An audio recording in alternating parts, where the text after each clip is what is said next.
This evening, we have a comparison.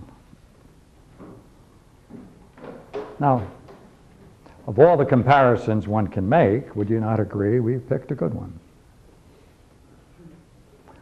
I call it a difficult comparison because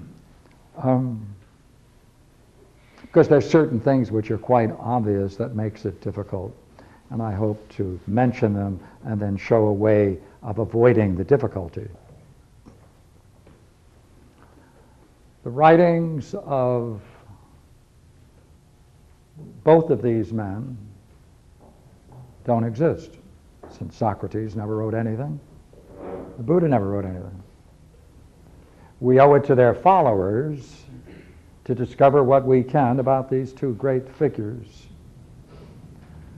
Now, I've chosen them because in my own thinking and my own life, they played such a formidable role. But when you try to get some understanding of what these two people were,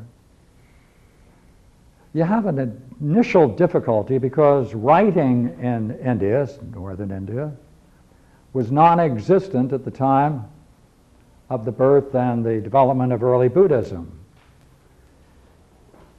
The writing of the sutras, or the suttas, didn't really begin until the first century of our era. On the other hand, Socrates, through Plato, all that we know about Socrates was written by someone who was living contemporaneous with him, and a matter of fact, they had a great student-teacher relationship. So therefore, we have that initial difficulty that we have a great deal of literary material on the one side that we can puzzle about, and on the other we don't. We have a oral tradition. Now, there are some great oral traditions. Certainly we know Homer is one of the greatest examples of a great oral tradition, where for hundreds of years people preserved intact the utterances of someone earlier, such as Homer, so it's not unusual that there's a vital and reliable oral tradition. But still, the kinds of things that we would normally look for to compare two people aren't present.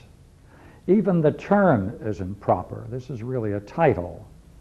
It should be Gautama, which is his name. But it's the fact that the Buddha and Gautama have merged so that we talk about Buddha thinking of Gautama, and we don't in any way find any difficulty in recognizing that we're talking about someone who represents one of the great figures of enlightenment, and in fact is enlightenment itself, since that term derived from Buddhi means mind. Now look here. How shall we approach it then? Here we have great detail derived from someone who was his student, Plato, and therefore we can find many interesting things to talk about, but then we were not going to find anything comparable on this side. Well then, how are we possibly going to make a comparison when we're dealing with unequal things? Well, luckily enough, there's an easier way to go. Let's see if we can approach it in terms of what we know from the early tradition of Buddhism, and see whether we can study the teachings, the early teachings, and the struggles implicit in those teachings, and compare them across the board with Socrates.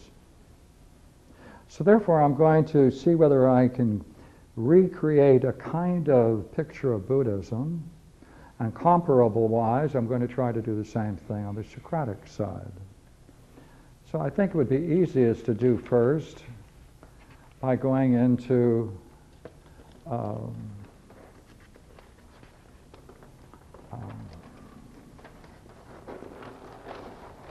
Buddhism. Now, normally they talk about Hinayana, Mahayana, they use various names, Theravada. Well, in order to avoid that language, the Buddhism, early Buddhism, is really Nikaya or Agama. Now, what does that avoid? As you know, Maha means great.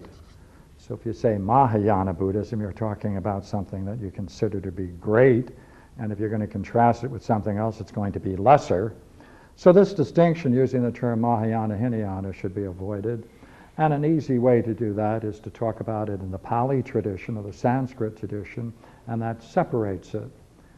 Formally, it's called early Buddhism is called the Nikaya, which is really rooted in the canon of works called the Sarvastiveda system.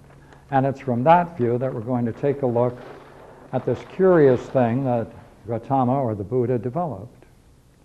Now,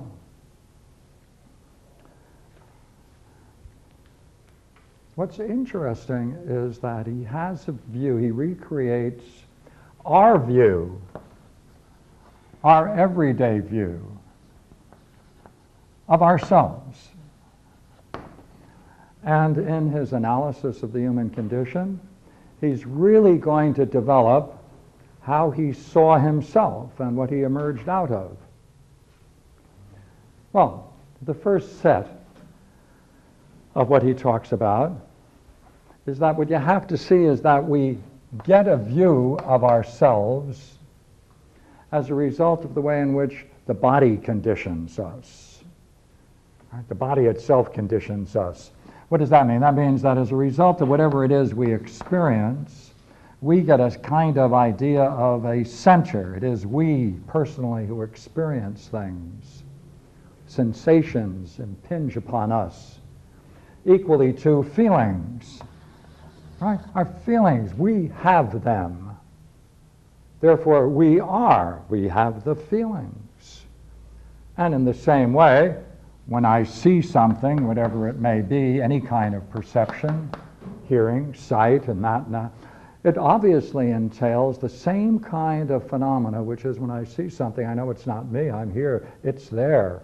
So I build up another more formidable notion of a center being essential to myself. That idea of that building up of the center goes on, and there's something else that conditions it too. We have all kinds of ideas, mental ideas, and we add that to our experience. We add it. That is to say, we see through our own mental constructions, and that too builds it up. Why, the very language I use, I see the tree. Well, I've been taught from my earliest age that you can't make a statement without putting a subject in the beginning.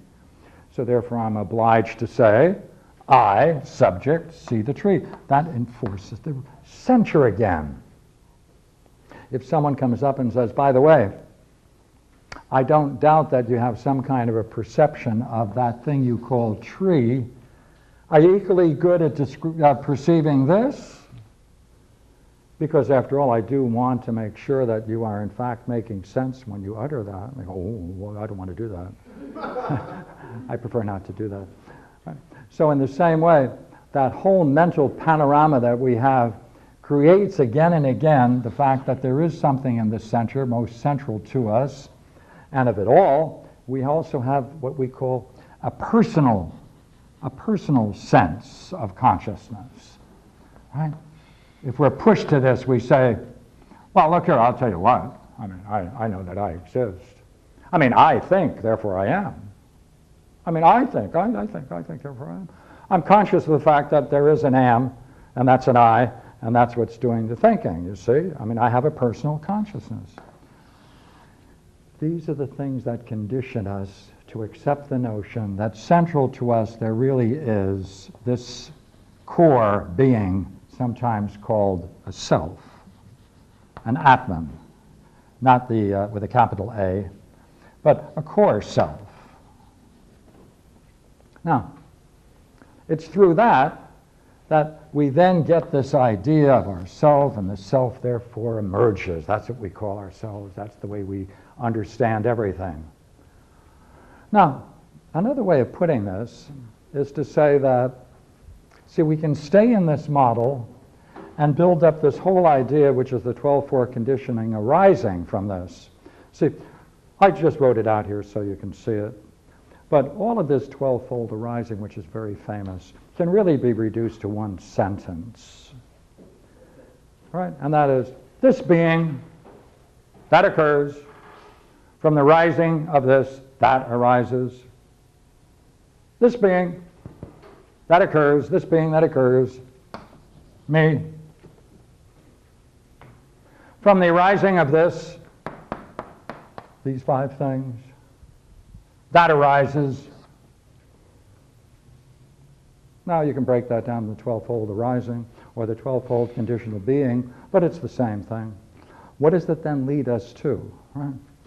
It leads us, therefore, to the fact that there is something there, and it does basically four major things, because this thing has desire. By heavens, that's fundamental to us.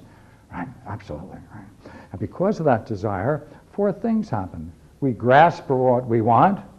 That defines our existence. We grasp this, we grasp that, and as a result of that, we define our existence. We got that made, right? And it's because of that desire for existence that creates, in their game, the idea of one's birth, right? And the whole process of living until we finally die and rebirth again. So we can see this entire 12-fold conditional arising, which is really nothing other than, which is one idea, just one idea. That is, there either is or there is not this thing in the center of us that has an independent of existence. For if we do have it, then everything we've said is true. If it's not, then there's a fundamental ignorance. There's a fundamental ignorance that comes out of the way we've been conditioned by these things. And if that's the case, you see, the 12-fold conditional arising emerges out of just one word, ignorance. All of these other words are just forms of the same thing. Now, that's what the Buddha's doing. That's what he sees. That's what he said. He sought the quest for enlightenment. Now,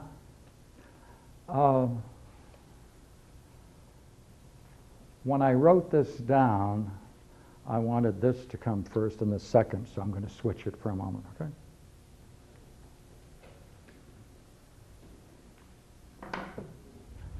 Now, faced with this, the Buddha therefore became, in terms of the earliest talks, he came face to face with those three things, which is birth, death,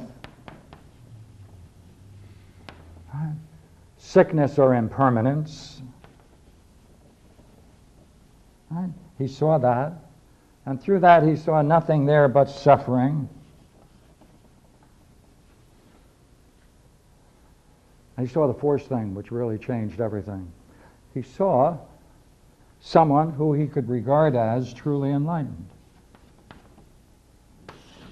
Therefore, he said, good heavens, maybe the way out of this ignorance is the way of knowledge. Well, if he's in the way of knowledge, then so therefore what I must do is to try to become one of these people, one of these wise ones. And as we know, to become like that, he took the path of austerities, an ascetic. He became a profound meditator, and he lived, therefore, in an isolated manner,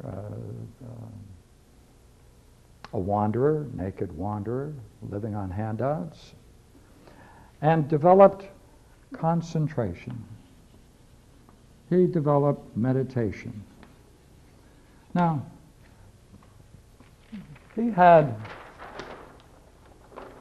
two great teachers, Kalyama and Ramaputta. These men were masters of meditation. They were masters of meditation, and there are 9 levels of this curious thing.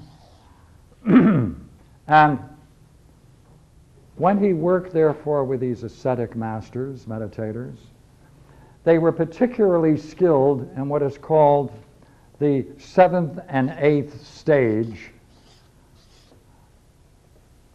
of meditation or concentration. They were very proficient. He learned from them. He learned from them that you can enter into this whole realm of meditation, and you can get into what is called the arupa stage, which is 4 stages. Rupa means form, arupa, formless or non-form.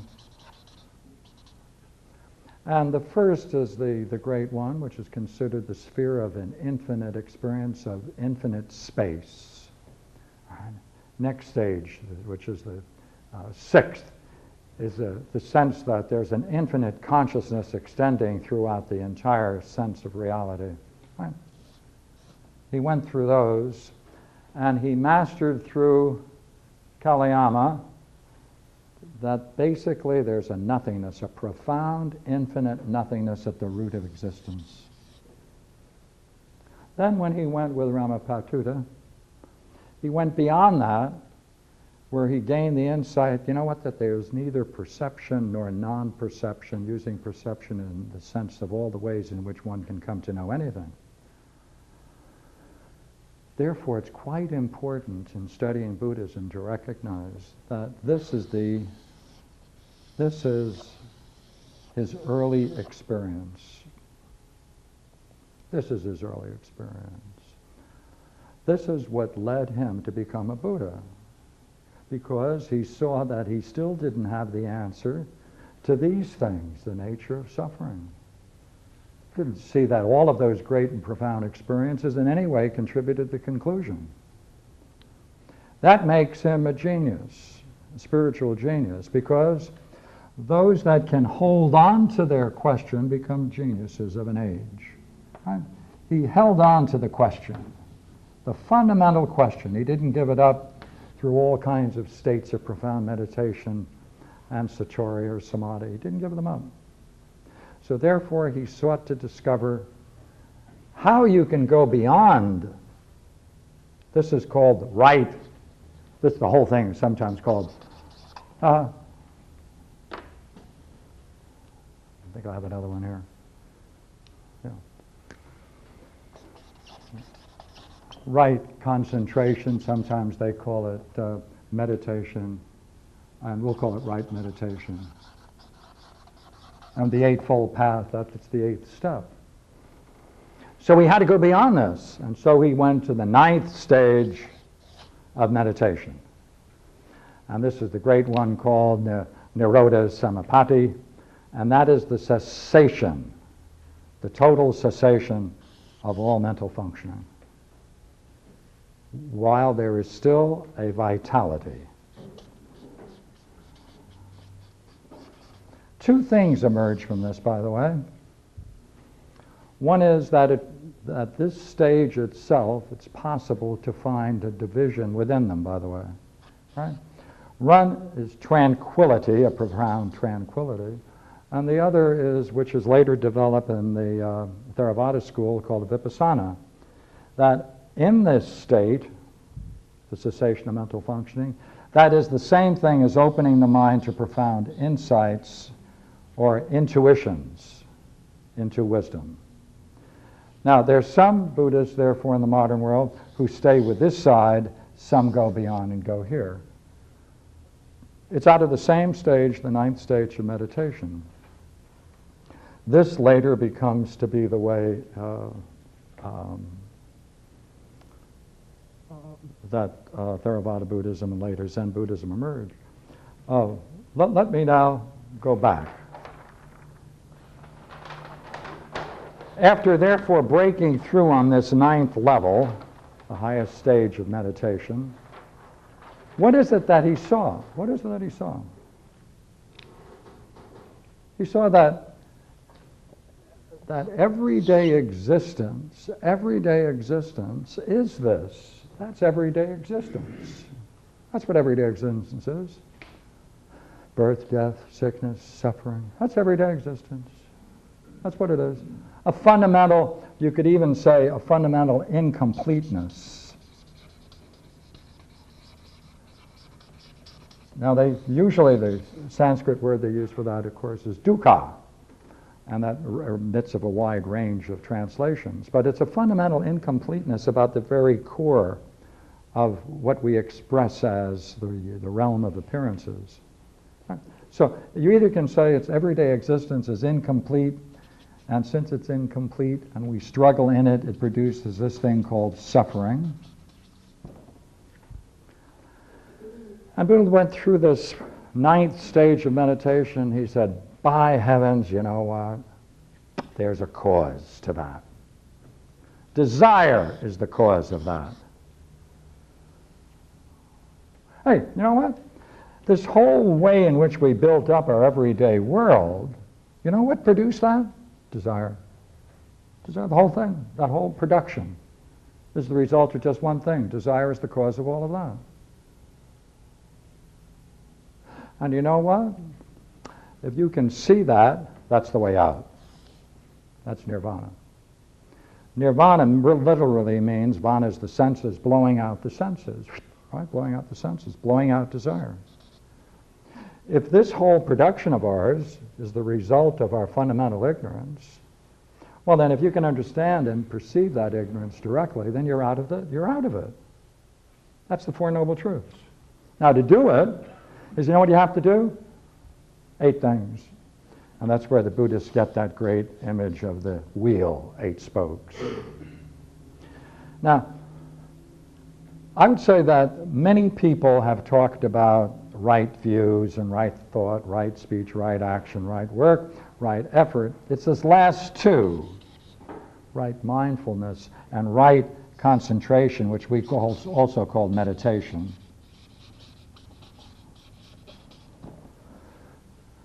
Now,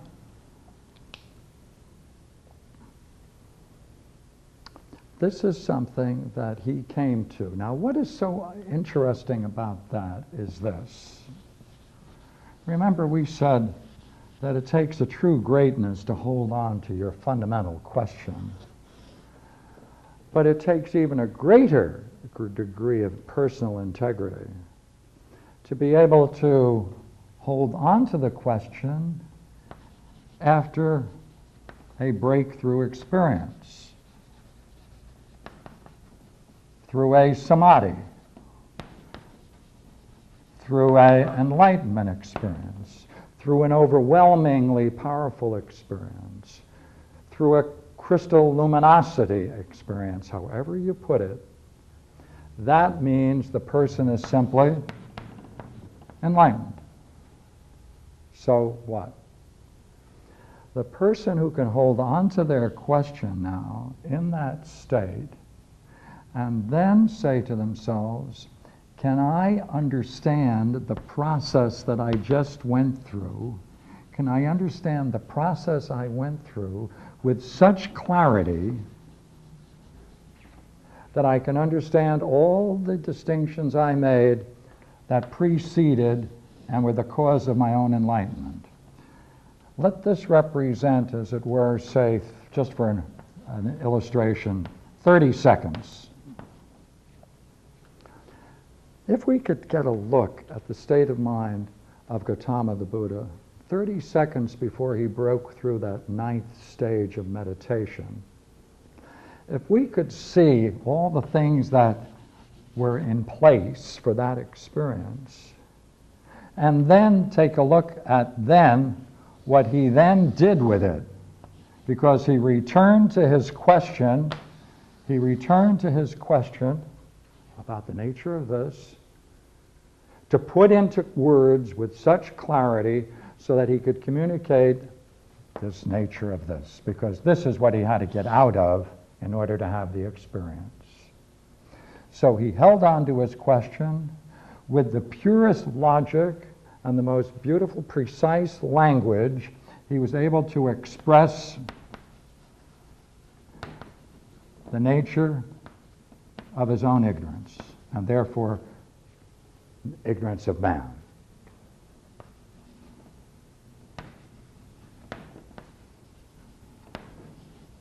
Because on this level, it's no longer his own, but the fundamental mechanism of the conditioning forces that operate to produce this image that we have called the self, and therefore he could say, I'm Atman.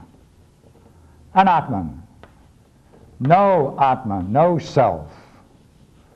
Nothing private and personal and unique lies at the root of our existence. What is it then he was able to express and break through this? Four Noble Truths. That's what he did. Four Noble Truths. This is it. Now, when you can express something with this clarity, other people can therefore understand it. It's clear. It admits of a great precision. And all they have to say then is, are you sure about how you can get there? Oh, yeah. Yeah, I'll lay it out for you. Oh, okay. I'll do it. I'll risk it. That becomes the spiritual seeker. And the Buddha was able to do that. And therefore he included the past experiences that he had. He didn't reject the old meditation and the meditators that he had, nor the way of life. He included it. He included it and added that ninth stage. Now, he came out with a very interesting basic, he went beyond this and said, look here, I just don't want to talk about the nature of ignorance. He said, what I'd like to show is that fundamental to our whole logical way of reasoning, fundamental to our logical, what is our logic? The way in which we rationally encounter the world, the fundamentals of the way in which we try to grasp our reality, ourselves and our reality, is basically 4 stages. It's a logic built up of 4 stages. And these are the only possibilities that we've been taught. And this is the Kachutkoti, or the 4 logical possibilities according to early Buddhism. That is to say, you can assert that something is, that it's not, that it's both it is and it is not, and neither is nor is it not. Buddhism came along, Gautama Buddha, and says, hey, I got news for you. It's all wrong. Fundamentally, that will not be able to be of any value when you're trying to work yourself through this problem. Therefore, the whole mechanism and the whole mental apparatus that we have in trying to anticipate and understand our experience is in principle rejected. That leaves the person, therefore, only with one thing. Well, I guess you have to take a look and see whether you can go to the 9th stage or not. Now, there was no writing in this period of time. Within 100 years or so, the great Emperor Asoka created a monument for Gautama, somewhere around 250 BC. When did he live, by the way? Asoka? About 250. About 250 BC? Yeah. Buddha? No, No, that's see, right. there's a big problem with dating, you know. Okay. And let me tell you the problem with dating. It's always the same. There are different groups of scholars, and they vary from 500, actually 545, birth of Buddha, to 350. Now that's an enormous difference. Yeah, but it puts you in the ballpark. Oh yes, it's a pretty large ballpark. Okay. Yeah. The German school, the German scholars, often put him 350 BC. And because they want to bring it more forward for reasons which I don't understand, but they do. Well, I don't know. But I think the way to judge it might be to say, what thing do we have that's really in place? What we have is that they are monuments that were created in honor of the Buddha, we know, at 250 BC, right? What they call BCE, before the Common Era. How long would it take somebody to wake up to the fact that there was someone great living among them, who had an influence among a group of people that extended to such an extent that someone later, including an emperor, might sit around and inaugurate a piece of sculpting in his honor? So in that way you can get some idea of how far back you go. And I don't have any clue, by the way, how to make it more perfect, but that's the way I reason. Now, let's move for a moment, okay? Let's move to this, another one. Here in this beautiful picture, as you can see, is Socrates having his morning cappuccino.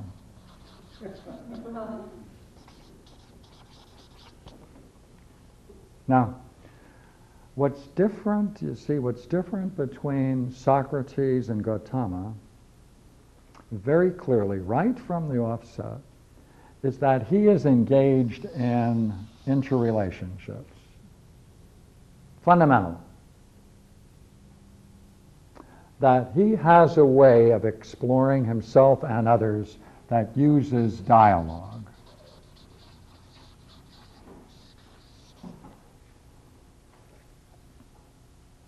Both are into meditation, we know that.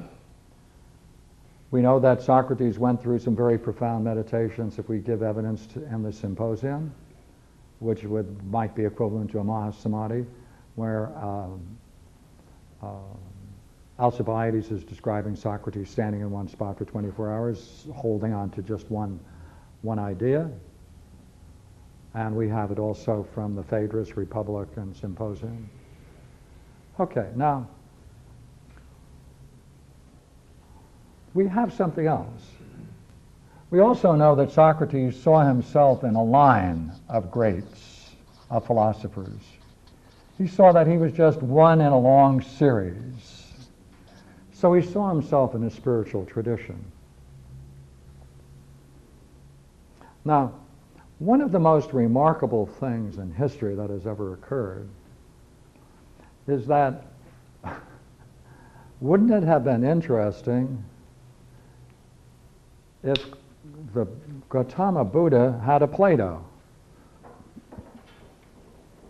Wouldn't it have been interesting if Jesus had a Plato? He had a Paul. And they're very different. Socrates woke up Plato. And through, therefore, the writings of Plato, we can get and recover an image of Socrates. We can also get it from Xenophon. We can also get it from some comedies that were written at his time. I think Plato, therefore, is doing something that will help us. While he was trying to grasp the nature of Socratic thought, he was really trying to express the philosopher as he saw him.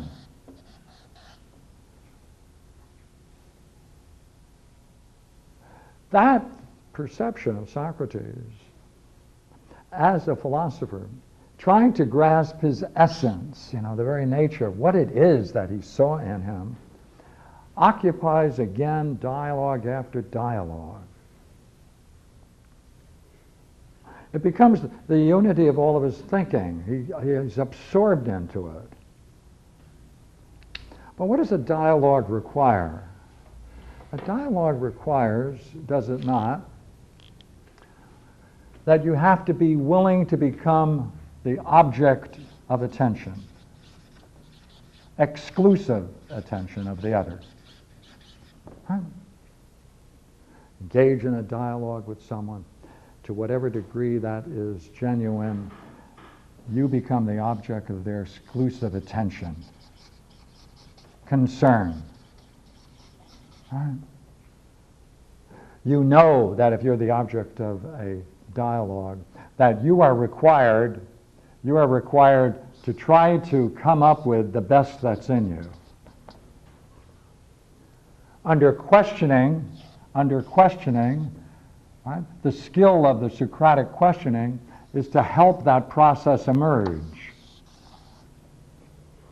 Therefore, there must be trust involved. But the kind of trust that's occupying in Socrates is not academic. By that I mean, he encounters people where they live. He encounters them in the agora, in the marketplace.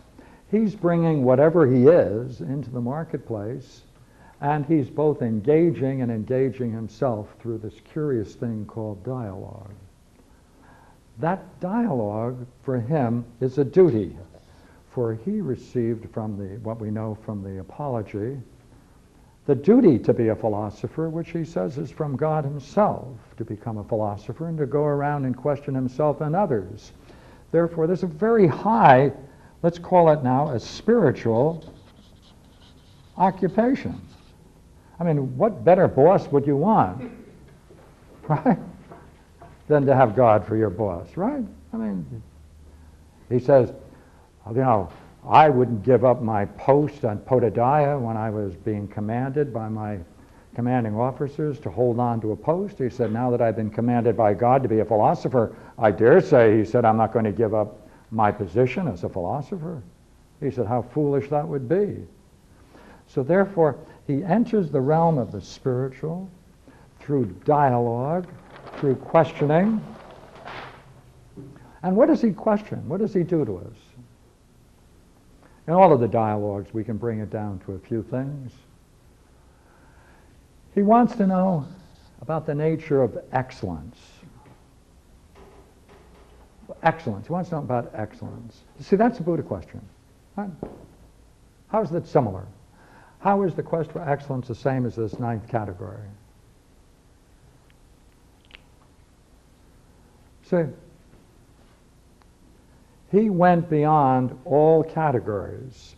He went beyond all categories, which means he had to get out of all conditioning. That's the way he calls it, the 5 conditionings. He had to get out of all of that conditioning factors, to put them aside and enter into and participate in the nature of reality, presumably bringing someone along with him so he can check on his own reasoning as well as on the other in a spirit of sincerity. Why does he do that?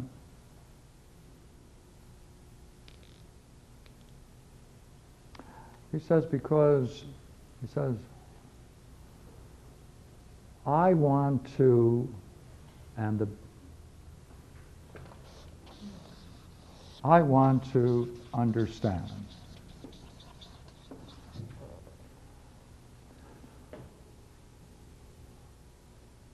I want to understand. Among the Eightfold Path, there's no understanding. It's not understanding. He says, I want to understand. Now, what is it that he wants to understand?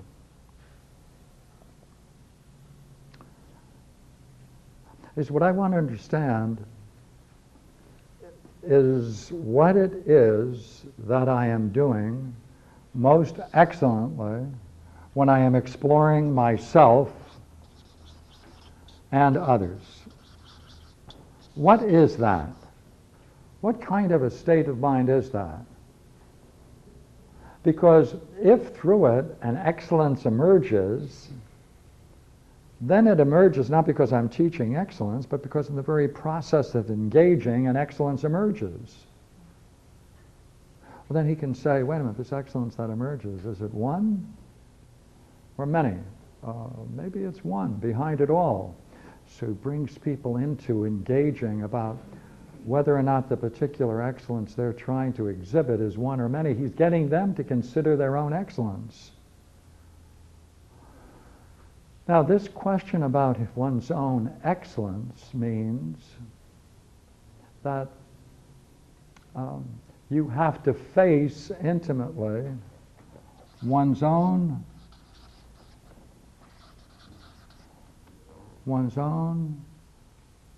fundamental ignorance.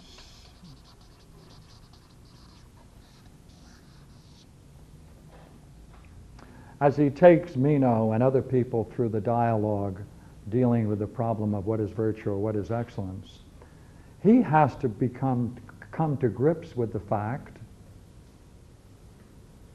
that he's engaging in something that he's trying to do excellently. He's searching for excellence, trying to understand excellence while he's engaged in activity with someone else where they're both trying to do their best most excellently on the very question of what is excellence. So they're using a dialogue as they're participating together so that they can awaken their own higher thought processes, but they can't do that unless they're willing to face that maybe their most fundamental ideas of what it is to know are the very things that are blocking their understanding, their perception of excellence.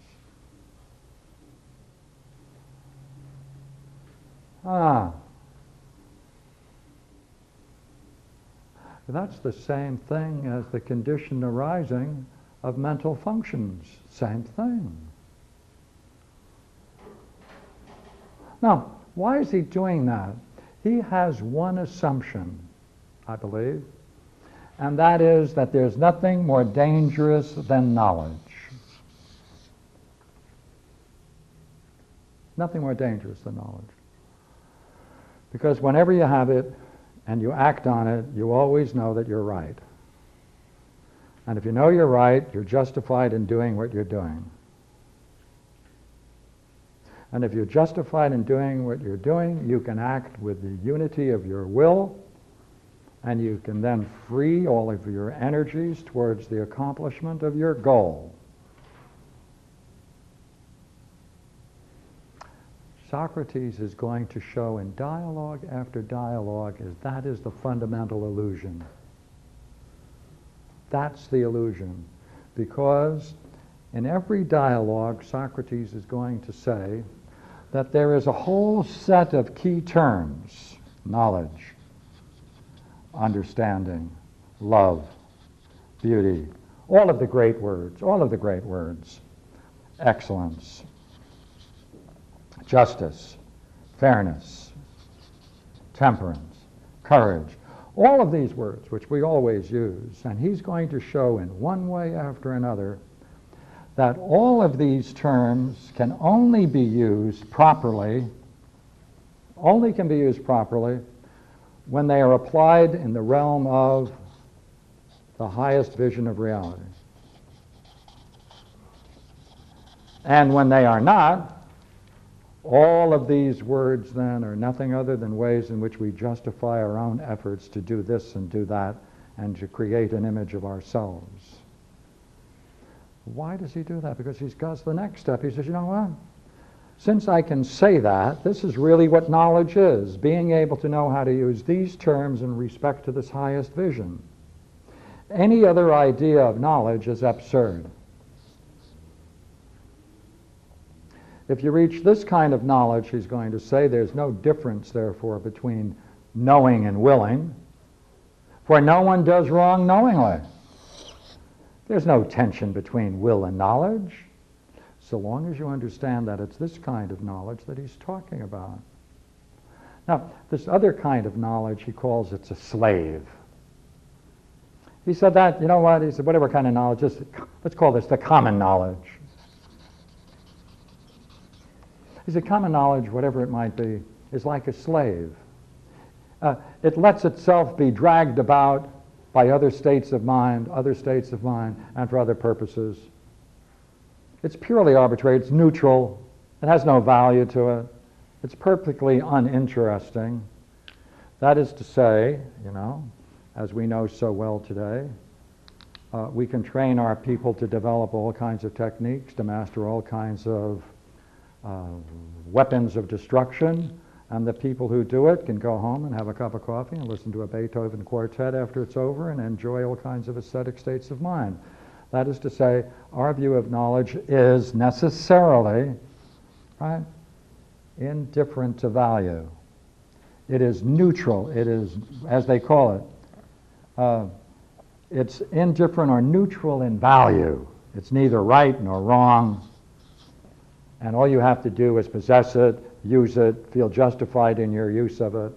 And Socrates is engaging person after person saying, excuse me, these words you're using, I'll show you, don't make any sense whatsoever.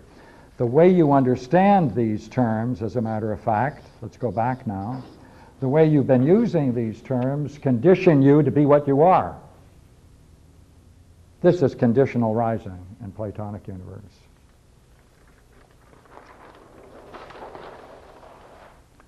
So therefore, what's the dialogue? The dialogues that Socrates engages in is always personal, so that the particular character of the person is as a result of the thesis they have. They don't have an arbitrary thesis. The thesis or the position they hold is nothing other than being expressed through a particular mask, which is nothing other than the fabrication of their thesis or their ideas put together into a unity. Therefore, in a dialogue, the characters, each one of them represent a particular state of mind, and whatever action they go through in the dialogue is totally consistent with that basic view they have of themselves and their thinking. Therefore, the way to truth the way of truth in Platonic universe, is to understand that we have conditioned ourselves. We have conditioned ourselves. Our culture, right? Our unreflective, unexamined life, that, all of those forces are bringing us into something strange and alien to our true nature. Well, then how do you get out of it? He says, well, in each dialogue, he has 5 things going. Play. Every dialogue is a play. Every genuine dialogue is the highest kind of play. If you can engage someone in a genuine dialogue, that's the highest kind of play. Jan Huizingen has a great quote on that. He says, man should really be defined as not Homo sapiens, but Homo ludens. Man, the player. And he quotes, of course, Plato, and Jan Huizingen does, when he says that for Plato, play is the highest human activity consecrated to the gods. Therefore, it's a divine expression of man's excellence, which is why they produce the Olympics. But to play with that kind of inner reflection, challenging yourself, is itself a purification of ignorance. Therefore, Socrates has to play the game of irony to awaken within the other person eros, love. Love of what? Of a new kind of beauty discovered through the mind.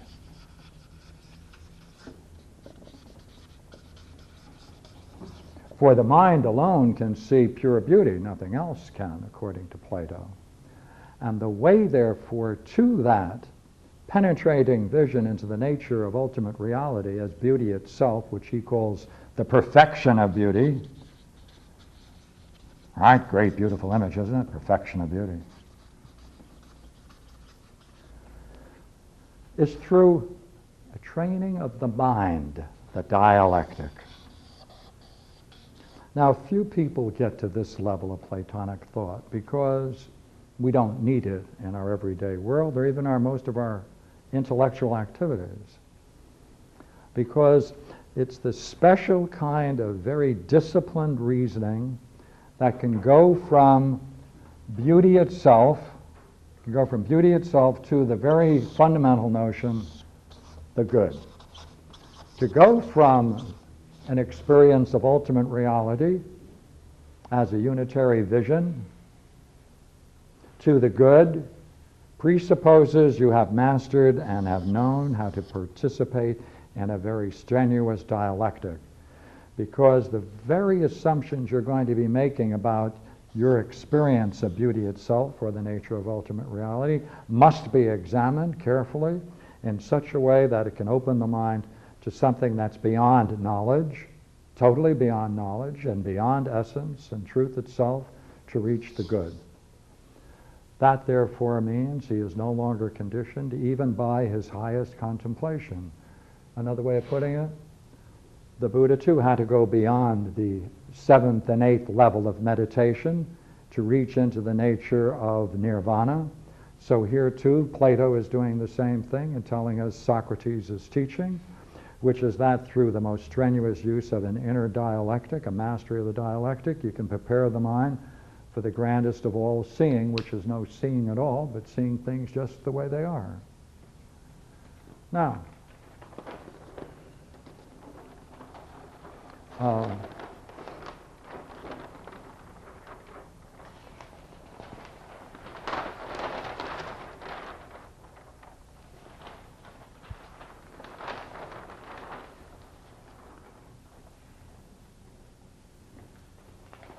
so I would like to say, going back now, that it's difficult, to make a comparison between Gautama and Socrates.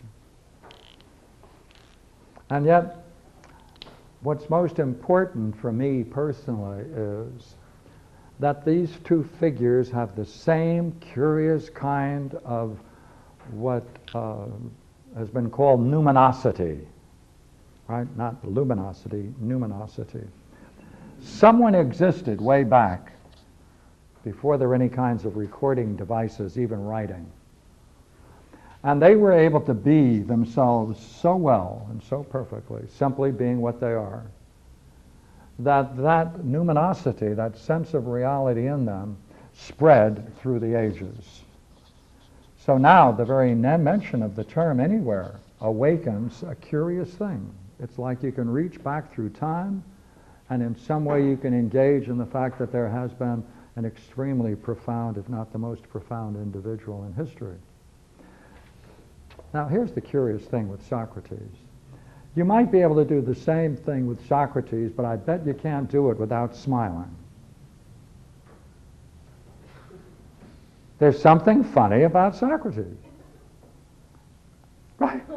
I mean, you can't put nickels in his head like you do in a Buddhist statue, you know? There is something funny about Socrates. There's something comic about him. Nietzsche saw this. Everyone who reads Socrates knows, man, it's comic. There's something that is comic, and yet he led a tragic life in that sense of his ending. But he went beyond both tragedy and comedy, and he emerges as an archetypal figure that is very curious, because this archetypal figure of Socrates requires Plato. And therefore you have a curious archetypal figure that always combines two in dialogue. And yet, from my reflections, I think they are comparable on the highest level of their vision. And I wanted to share that with you this evening. Thank you for letting me take you through it. Always like talking about it. So let me throw it open and we can go somewhere else with it. I had a bunch of quotes, but I'm not going to use them. Yes, you were thinking? Actually, I'm curious as to the purification that you see that comes about and the achievement of excellence that you see comes about in the process of the dialogue. Can you describe a bit more or how you see that as happening?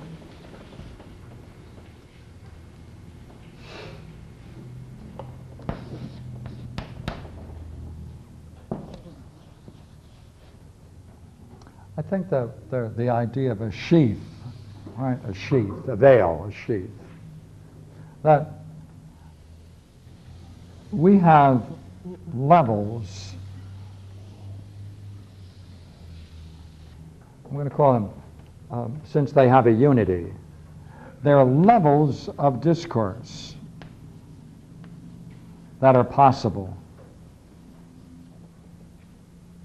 when we engage with someone where we recognize it's essential to ourselves that we speak with the utmost integrity and sincerity, right? Okay, then the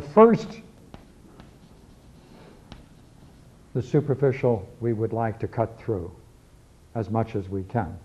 But they condition us too, don't they? Right? These views we have, this manner and the style that we have when we go out in the everyday world, that conditions us so that we have to put that aside some way. We can say that might be the mask, the first wave of the mask. Right?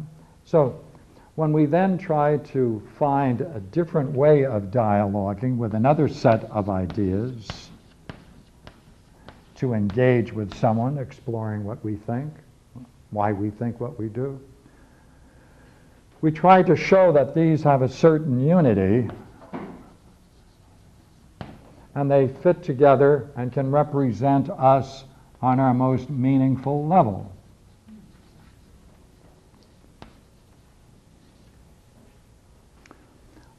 We always find that there's some of these ideas that we're going to link together, because ideas link themselves together like in a mosaic or like in a musical piece. Different patterns fit together, and we have discordant ideas, etc.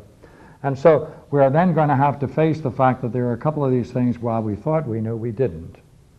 And therefore we now have to engage ourselves on what are the implications of not fully understanding one of these key ideas that is so important to me. When that takes place, often the whole structure falls into question. At that moment, if it falls into question, we have to face the experience of not knowing. We know we're stepping into a realm where, uh-oh, I may not know what I think I know, right? So you're stepping into the experience of not knowing. And to persist takes an unusual kind of courage and integrity to words that you have to call upon to then go into the next level. This next level, each one of these ideas, then you have to see its necessity, and you're now creating a much more interesting pattern that really is forged out of your experience with dialogue. That purifies, going back to your question, that is a purification. Because using Buddhist terminology, all of this is conditional arising. And we're willing to suspend it and enter into with someone who, because it presupposes some kind of trust. And then we have to trust ourselves. So in that respect, we then have to enter into trust. We have to have a degree of courage. We have to call upon our own intuition to try to help us. Right?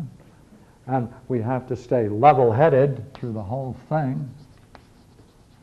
Right? Have to be fair both to the terms we use and the other person. Right? We have to, in the hope that we're trying to reach, is some fundamental view, which we might call wisdom. Right? Some kind of fundamental view we might call wisdom.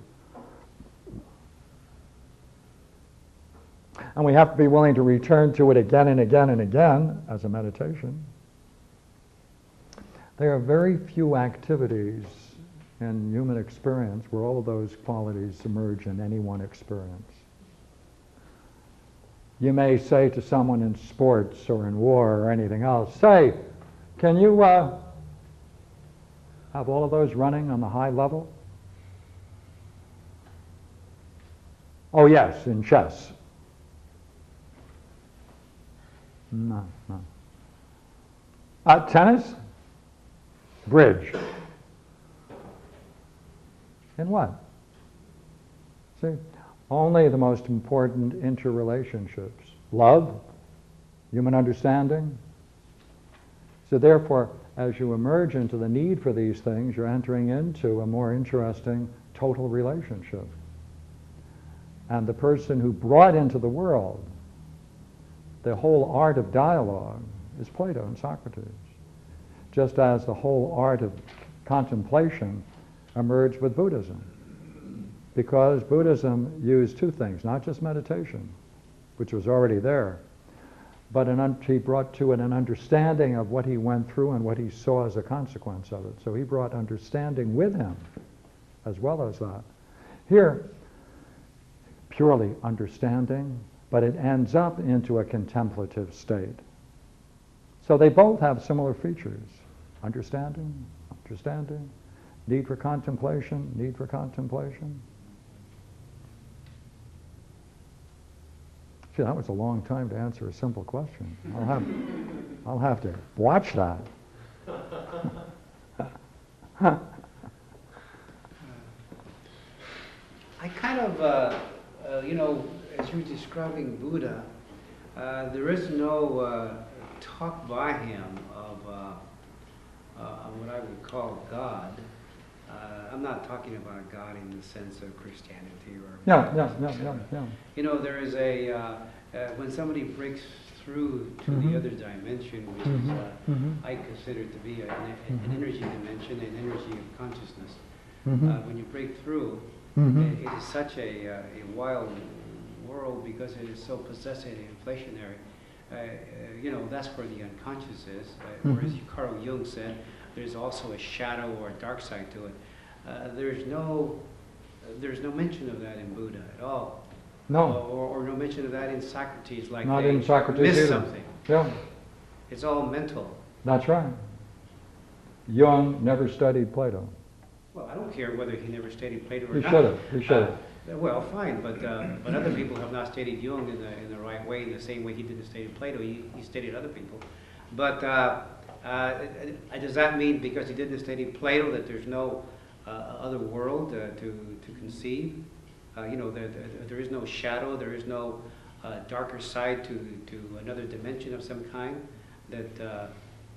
Is that what you're saying? That's right. There's no demonic in Plato or Socrates. That's right.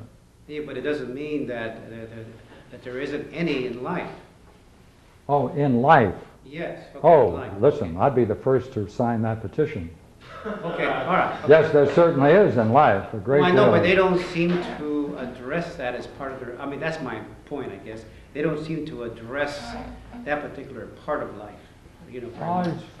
Perhaps, but in the Platonic world, he was able to define with great precision the most unjust man, which is the tyrant, the pure evil in that sense, the demonic, without having, of course, the theoretical underpinnings of the demonic. If we agree that demonic usually means that there's a fundamental antagonism at the basis of reality between good and evil. Well, I don't necessarily believe And that. I'm saying that's Zoroastrianism, Judaism, Christianity, and it doesn't enter into Yes, Platonic. okay, It doesn't enter into the Platonic Okay. world. But in the everyday world, the personification of the most unjust man is the tyrant, and that's the whole subject of the Republic. How he comes into being. He has to show both. You see, in Plato's Republic, you take all of this together. How did someone become like this? And what kind of a person would it be who in fact has none of those things?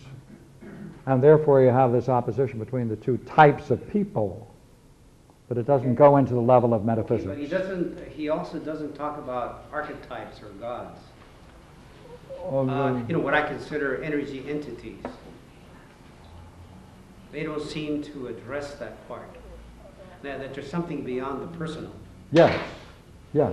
The same thing happens later in Buddhism with Avalokitesvara, Maitreya. Each one of these Buddhist deities. Oh, they add something to it? Yes. Oh, yeah. Oh, but Buddha did not. Buddha did not. That came later with Mahayana. Yeah. Okay, what did they By add? Northern School. They added the archetypal dimension? Yes. Oh, yes. Decidedly. Okay. Yeah. And in the Neoplatonic world, just follow this logic, and I think perhaps we can share an idea.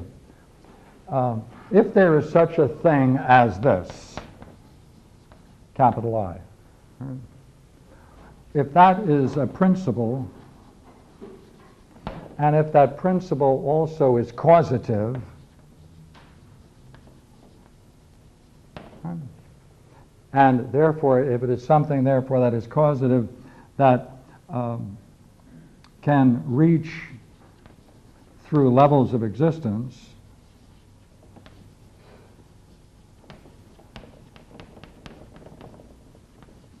and if this particular idea that we're talking about can be then personified, then in the Platonic, Neoplatonic world, it becomes a god or goddess. Well, don't they say that Jung actually used the word archetype? It was connected to Plato's ideas or forms. I mean, that's what I've read in various books, that Jung did. His archetypal idea really was related to Plato. Well, I think that is certainly true, but in his introduction to the Tibetan Book of the Dead, he says that the controlling idea that he had for archetypes came out of the Tibetan Book of the Dead when he studied the peaceful and the wrathful deities. That's where he got the polar opposites. Oh, I know, but he also found it in other stuff. If you read him more thoroughly, you'll see where he talks about all kinds of stuff. He was a very scholarly man. Yes, but okay. Yeah, I'm just pointing out that okay. in his earlier work where he Well, made a commentary on. I've heard this into. Okay. Listen, anyone who's written close to 40 volumes, you certainly can have fun quoting him. You can go anywhere you want. And he's just a prolific and very interesting author, which is certainly worth getting people together who are experts in this field. Question? considered Sure. is this what's considered idealism? I mean, is that the No. idealistic? No. No. That's a misuse of the term, actually. You see, in the Platonic realm, see, the word idea is such a terrible word. It's a Greek word, idea. Right? It's a Greek word. It really means to behold. Now, for Plato, these fundamental fit like this.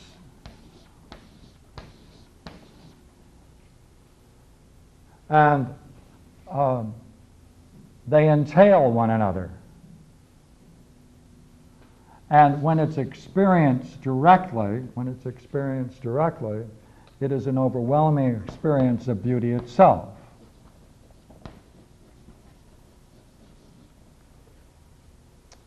Phenomenologically, in the sense of how would you describe the experience itself, it's described as, right, a divine luminosity.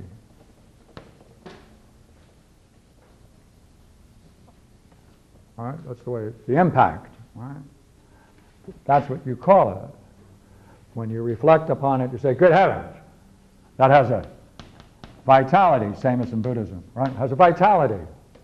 Hey, you know what? It's a mind. It's mind. Mind itself. Or intellect itself. Use the better word, intellect. And it's into the very nature of what reality is. And I can make these distinctions on reflection. On reflection, I can make distinction. I can say,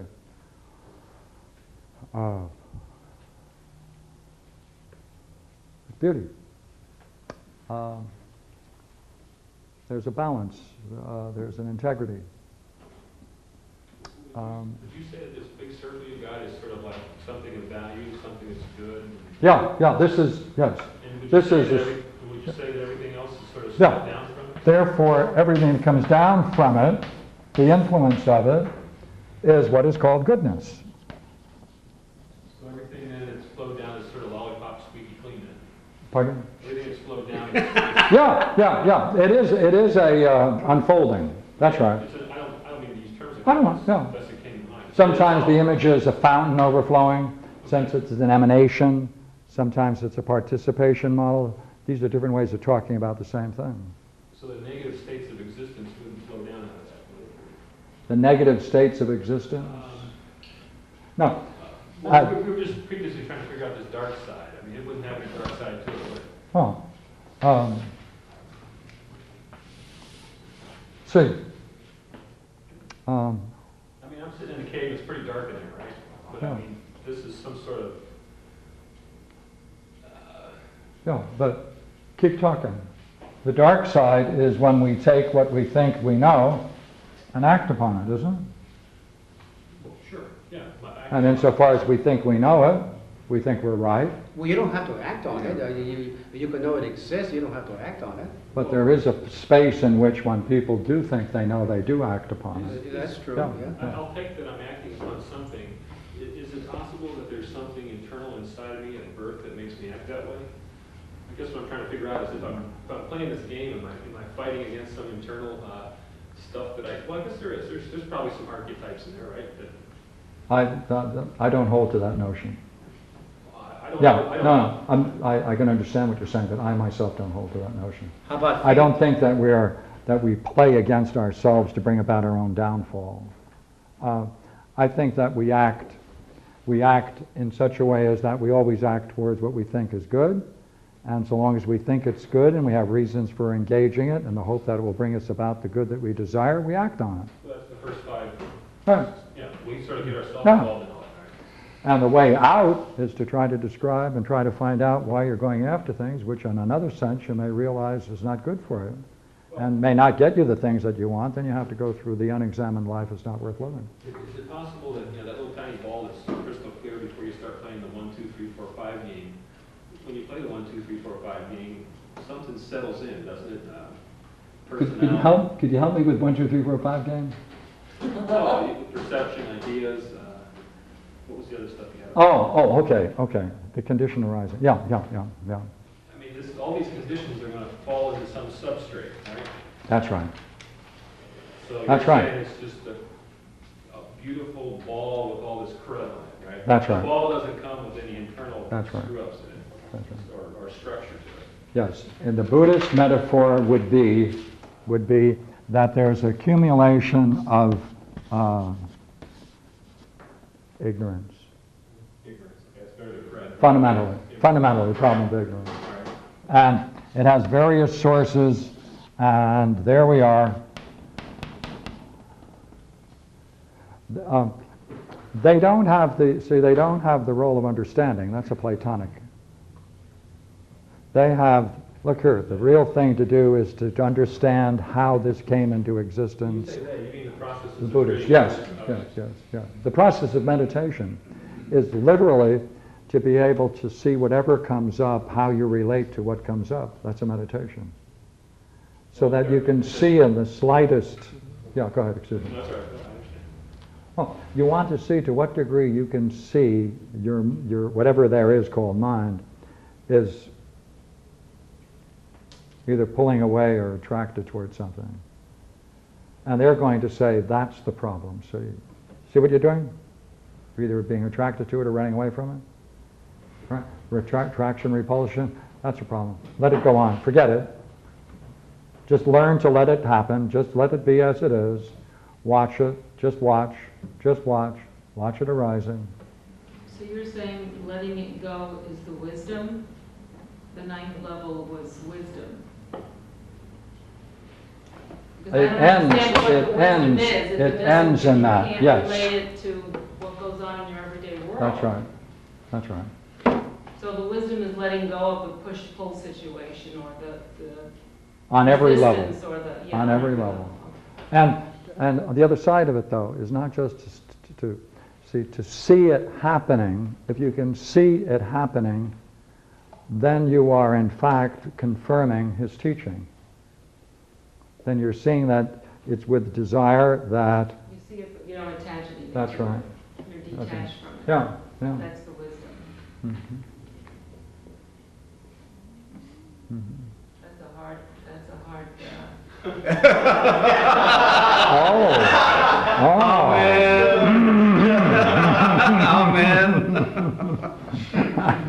You are so right. Yeah. And you better not get any satisfaction in doing it either. Not even remotely, or you're attached to your seeing. Yeah. You know, there was another Greek philosopher that lived a few years before Socrates. His name was Heraclitus. He was quite well known. And he had a little saying that is quoted in Jungian works. Fate is character, character is fate. Heraclitus said that around 500 BC. That gives you another little equation to the thing. That you're born with character or fate. And that has, in our present day thinking, that would be called genetics or the archaic structure of the body. That has a pull in it that's more or less instinctual and or unconscious, and therefore it would be driving you to a certain extent.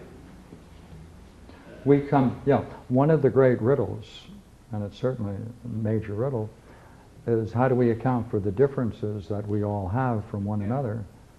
Right? Did you come in with it? Did you pick it up at the moment you were born? Is it genetic, or etc.? Where is all of this inheritance that you came along with, and whether you need to hypothesize another realm in order to justify your conclusion brings you to the idea of reincarnation, or genetics, or chemistry, or biochemistry. Something. Therapy question. I just want All right, sure. calibration here. Therapist says you've got these reactions. There's some deep. Therapist says, well, I found some reactions I've got, right, to certain events. All right. You seem puzzled. You know what a reaction is? I think someone is saying that there's a cause and effect, and you respond to something automatically. Is that what they want to say? That's what they're saying. Yeah. So they say that there's conditions on the response. Yeah. That bring them about. Yeah. So if I see the conditions coming, I'm trying then to not have that reaction And what they were saying is you try and you try and you try, and after a while you stop trying because you just become. In other words, you don't have the reaction anymore. But I think what you're saying this is Extinction of a, yeah. But you're saying more than that. You're saying Yeah. just every ordinary experiences which aren't reactive are That's right. clouds. That's the Buddhist experience. That's right. Okay. That's right. So your Buddhist therapy would probably take away all my connections to the outside world, right? I mean, all my senses, my ideas, thoughts. Is that what would happen? I mean, if you really went into this, and worked on it for a long time. I mean, you become a nothing, right? I have one quote. I need a quote. A great quote.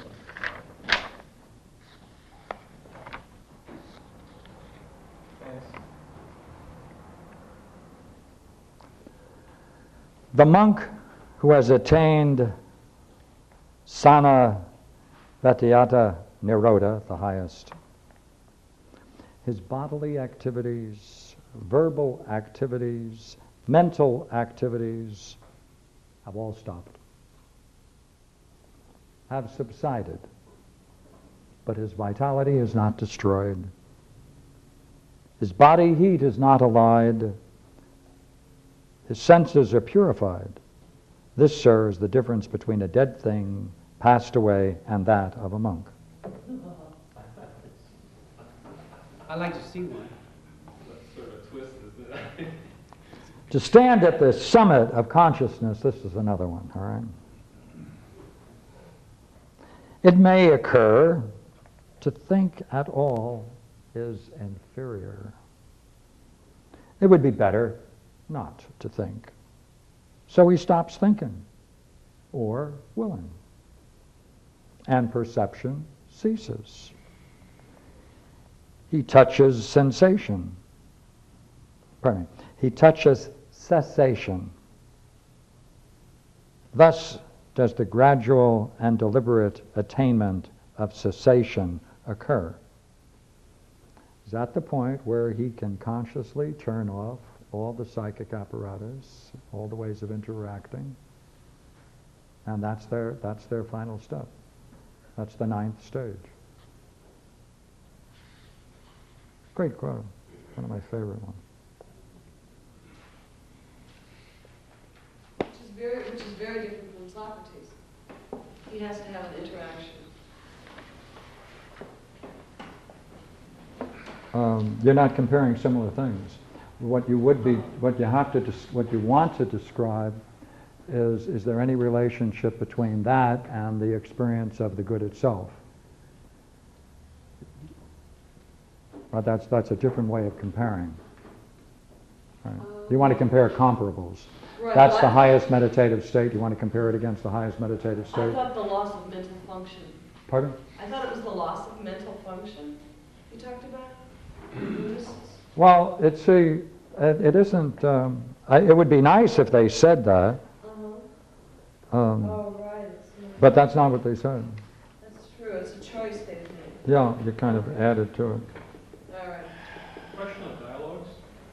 Yeah. In these dialogues, Socrates basically saying, what do you know? Well, you don't know anything, right? I mean, not that blunt, but I mean, they go through this big discourse and dialectic, and finally the guy goes, yeah, you're right, I don't know anything. The guy just, Socrates basically... No, he would then say, must be some interesting state you're in to know that you don't know. Mm-hmm. What kind of knowing is that? It's not knowing. You mean there's a kind of knowing which is not knowing? Sure. Oh, what other marks does it have? Excuse me? What other marks does it have? See, watch, go ahead. Yeah. Oh, I don't know. Well, look, you undoubtedly are familiar with that state, like right now. Right? I could say, hey, do you know that you don't know? Yeah, I know. Oh, is that dull? Bored? Ordinary. Ordinary, yeah. Ordinary. Ordinary in the sense that you could fall asleep. It's so ordinary, like. Oh, yeah, I fall asleep here all the time. Yeah. In that state No. Oh no. Then tell me what's different between that and that ordinary state where you're likely to just slip off into a doze. When I'm in a doze, I don't know either. What? It's more profound now. More profound. Yeah. Dull? No, you said profound. Okay. I'd be interested if you could put more words on that state of mind when you realize, hey, I know that I don't know. The point I was trying to get to Oh. isn't all I see in the dialogues is Socrates is trying to get somebody to realize they don't know over and over and over again. But where does all that lead? I mean, Yes, that's true. See, there are different kinds of dialogues, and the ones you're talking about, you're quite right. He also, in the Republic, goes on to the quest of knowledge. The quest of knowledge, you see, if we can just stay with where you are just at the moment, maybe I can push you a step further. There's something interesting to realize that you don't know, isn't it? When you have to say, I don't know. Is that true? I don't. Well, I know. Yeah, I know I don't know. Yeah. You know that you don't know. I can't stop my perceptions. I can't become an enlightened monk right now. I mean, I'm not. I mean, the guy who we were just talking about earlier, he's sitting there with just a heartbeat. That's it. Mm-hmm. No perception. Mm-hmm.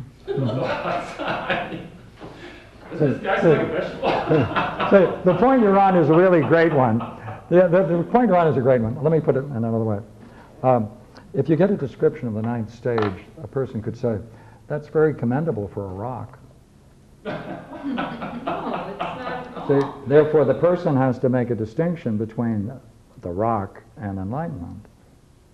And that's where you're now getting into something much more You interesting. become one-pointed, that's all. Ekagrata, it has to go beyond one pointed. That's the eighth stage, yeah. The information's there, but you're just detached. I mean, the not knowing, it's not that you don't really know, your brain has it, but you're detached from all the things that, the senses. Finish it. And if one is no longer attached, one can then do.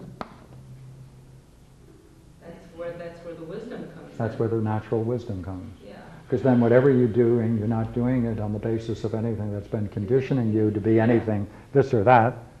But that's what they sometimes call the wu wei, or being that the way things are. Yeah. There's another famous quote of in Buddhism that carries this as well in the early teachings, which is the purification of one's mind is the whole study and the essence of Buddhism. So it's in that sense the purification of the mind. From that point, then you can be, right, in that sense of non-condition. Yeah. Yeah. Yeah. Okay. Thank you very much. Thank you. Thank you. Thank you.